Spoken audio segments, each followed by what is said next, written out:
Spotlight. It's a little bit different than the main Search It Up with Sienna series because the discussions and interviews I will be having every once in a while are shorter and much more random. But we're still going to be talking about really cool things relating to TV, movies, books, and pop culture. On today's episode, because I'm in the Simpsons state of mind lately, I thought it would be fun to have a quick discussion with one of the character designers on The Simpsons, Dale Hendrickson. In addition to The Simpsons, he also worked on Futurama, the Ghostbusters TV series, Barnyard, the Green Lantern animated series, Rugrats, and He-Man and the Masters of the Universe. Now, without further ado, here's my interview with Dale Hendrickson. How did you get started working in animation? That's a good question, and people ask that a lot. And it's the basic rule is you have to get together a portfolio of your drawings, and you basically have to call the studios and set up an appointment. And usually you show them your portfolio of drawings, and hopefully they like them, and then they hopefully will hire you. You know, in this business, a lot of people say who you know matters. And I have to say, when I was in art school, I went to art school first, but they didn't teach animation, so I didn't learn that there. I had to figure that out here. But a friend of mine had graduated early, and he ahead of me, and he came out and he got hired. So he kind of told me the ropes about what to put in the portfolio, who's looking for things, and that helped a little bit.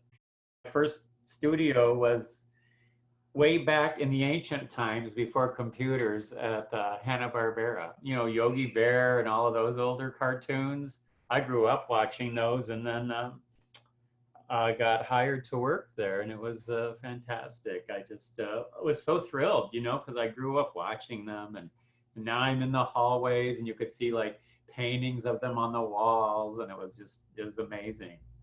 Definitely, that sounds so cool. You're a character designer on The Simpsons and have also worked as a character design supervisor on the show.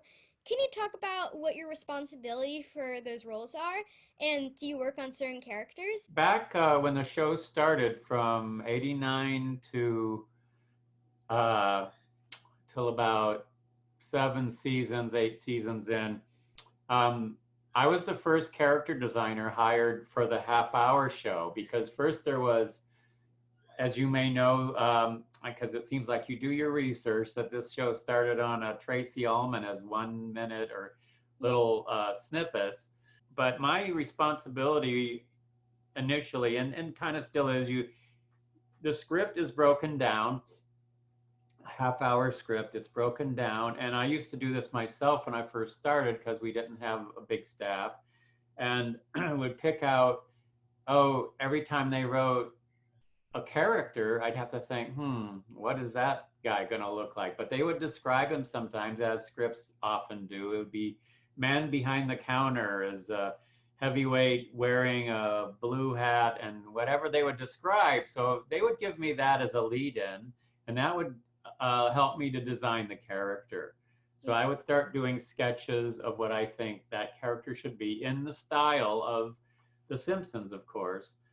And that's kind of the responsibility right there. So I work on all the characters that haven't been designed yet, because that's my job, is to do the new characters. Yeah. And people always ask, well, the show's been on forever. Why do you need any new characters? Every time they think up a new location or a new place, we can't always see the same people. So even though we have a bunch of them, we still need to do some more. Yeah, I've actually seen stuff where it says like The Simpsons has like created like has only had like 15 characters and has added like 1,000 characters over the years. Yeah, I tried to add up how many I've done over the years, and I stopped counting at like 2,000 and something. I don't know. It's just every day you're doing either new characters, or I would say a good part of what we do also is new costumes for what they're wearing. Mm-hmm. You know, like if Homer gets up and he's just in a t-shirt, well, we got to know what that looks like. And my job is to kind of draw him in a pose where he's just kind of standing with the t-shirt so that it's clear to people that actually need to do the animation what it is he's wearing, because if he's in a pose or doing something, you might not be able to see how the sleeve works or something. So it's almost like doing a blueprint for a house. You have to have it really figured out. And it's what we call turnarounds. We show them from different views if we need to. And that helps explain the costume, and then they can hopefully animate it. But basically, in animation, everything gets broken down into so many sub specialties. Some people are just better at certain things than others, just like in live action, it's you got to cast for what works for the part. Yeah, definitely. You also worked on other shows like He-Man, Masters of the Universe, Futurama, Rugrats. Do you have a favorite show of the best experience with the show you worked on outside of The Simpsons? Outside of The Simpsons, one of the most fun shows I worked on was Barnyard with Steve Odekirk. Yeah, that was, I don't know if you remember that show, but it was computer animated. Yeah, it's really a funny concept. When the farmer goes to sleep, all the animals get up and dance around, get in his car and drive into town and cause mayhem and What? havoc. And it's a lot of fun. But Steve was a fantastic person to work with. He's a comedian and writer himself, and we just had a blast doing that. And the other thing I would say is Futurama, I was involved in the development of that. And as an artist, that's probably one of the most fun experiences you can have, when you can just get into a room with, it was with Matt Groening and several of the other key people on the show. And it was like, we're just beginning to develop ideas for Futurama, the look. And it was just, I want everybody to just take a big Sharpie or something, just start drawing and sketching.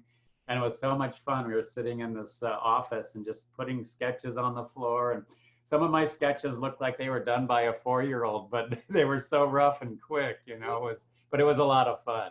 And I've seen some of your artwork I looked at, and they're amazing, and they're Oh, really thank good. you.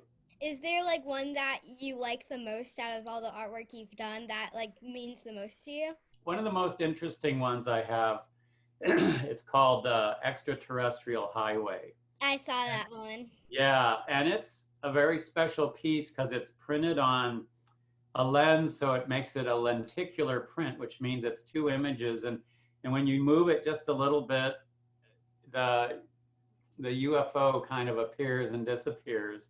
And that means a lot because a lot of people had personal stories of having that happen to them. So I wanted to capture it in a way that kind of captured that feeling. And I thought, well, this is a way to get kind of an animated painting. Yeah. And it really captured that feel. So, and that's always been, as a kid growing up, I always loved sci-fi. And anytime somebody mentioned UFOs or aliens, I was all over it. Do you have any advice for people who are looking to get into animation? Just draw as much as you can. Uh, Go online and find resources that show you things. I'd like to give a shout out to Steven Silver. Just look up his name. He is a fantastic teacher and animation guy, and he's done stuff for all kinds of shows, and he's one of the people I look up to. But just draw,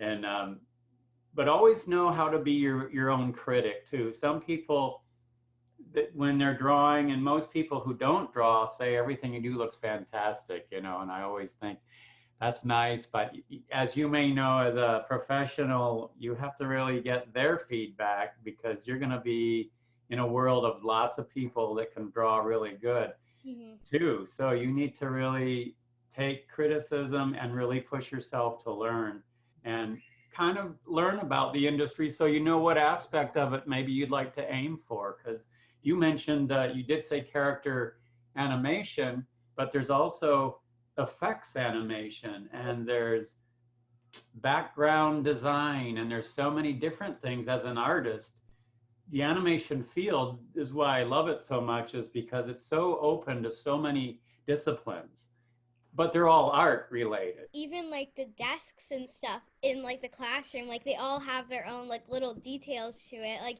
you would think like people who don't know too much about animation would think, Yeah, oh, it's just a desk. It probably takes like 1 minute to put in, but it actually right. worked to put all the things together and all the details so it looks like a desk. Exactly. Yeah, well, you're very perceptive, and particularly with our show. Now, some animated shows, they may not care as much about certain elements like that, but in our show, Matt Groening is very much about not just caricaturing the people, but the whole environment, the whole world. So those desks you're talking about, they have little niches and things in them to bring them to life as characters as well. It's kind of like everything has to have some personality to it. Even buildings, we want to do something to tweak them so that they feel more like a personality, not just a background. Hmm. That's the goal anyway. Whether we always reach it or not, I don't know, but we try. If you weren't doing animation right now, is there any other job that you'd want to do? Boy, that's a good question. I always wanted to be um, either an astronaut or a vet because I love animals. So I would have maybe done something with animals. In your free time, while you're not like doing artwork or anything, is there anything in particular that you like to do? I like to draw for me in my free time. I'm trying to teach myself guitar, which is a very slow process right now. I wish I learned it back when I was a kid, but better late than never. Yeah, I actually learned how to play the ukulele during quarantine. Oh, that's great. That's perfect use of quarantine. We Uh-huh. get to do a lot of things inside that we thought, maybe I like this anyway. And do you have like a favorite restaurant that you like to go to? My favorite restaurant in Los Angeles, I think right now, is called Crossroads. It's all plant-based. It's kind of a expensive restaurant, but oh, they do such good food. And unfortunately, we can't go out and see them much, but we can do pickup right now. Uh-huh. Yeah, another one is Pura Vida. It's an Italian restaurant, and it's so good. It's in Santa Monica, which is in the LA area, and they're also plant-based, and it's exquisite food. I can sit there all day and eat their food. Yeah, they're great. Yeah. Well, yeah, yeah, that's why I love LA because of animation and all the art and artist thinking people. You're around people and you can talk about things. If you're at a restaurant, it's not surprising to be hearing other discussions going on about shows or people trying to get work in different things, and it's actually very exciting. It really gives you a lot of motivation to, well, they're doing it too. Mhm. Well, I want to thank you so much for doing this. I had such a fun conversation with you, and I learned so many like really cool things. Oh, good, good. Well, thank you for having me. It was great and an honor to be on your show. Thank you. Bye. Okay, bye-bye. Thank you so much, Mr. Hendrickson. That was awesome. I had so much fun talking to you. I hope you guys liked it too. Well, see you